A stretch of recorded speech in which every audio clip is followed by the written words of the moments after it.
At my sister's wedding reception, my mom stood up and announced to all 200 guests, "At least she wasn't a complete failure like my other daughter. Even her birth ruined my life and destroyed my dreams." Dad nodded, "Some children are just born wrong." My sister laughed cruelly. Finally someone said what we all think. The entire wedding party erupted in laughter at my expense. So I left quietly and never looked back. The next morning, Mom received a phone call that made her face go completely pale.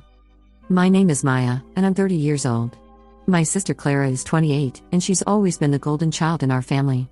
I wish I could say this story was out of character for my parents, but sadly, it wasn't.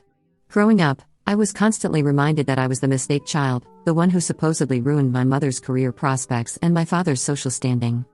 You see, my mother Helen got pregnant with me when she was 20, right before she was supposed to start law school. She never let me forget that I destroyed her dreams of becoming a successful attorney. My father George, who was from what he considered a respectable family, was apparently embarrassed that they had to get married so young because of me. Clara, on the other hand, was planned, wanted, and celebrated from the moment she was conceived. The favoritism was blatant throughout our childhood. Clara got piano lessons, dance classes, and expensive birthday parties. I got hand-me-downs and lectures about being grateful for what I had.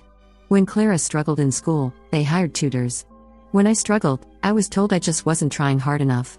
Clara's achievements were celebrated with family dinners and photo albums.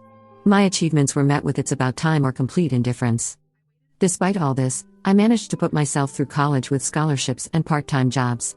I studied computer science and landed a good job at a tech startup right after graduation.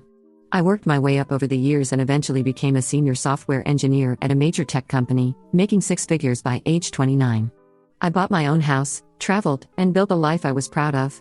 Clara, meanwhile, dropped out of college twice, lived at home until she was 27, and worked part-time retail jobs when she felt like it. But when she met Eli, a guy from a wealthy family, suddenly she was the family's success story again. Their engagement was treated like Clara had won the lottery, and my parents immediately began planning what they called the wedding of the century.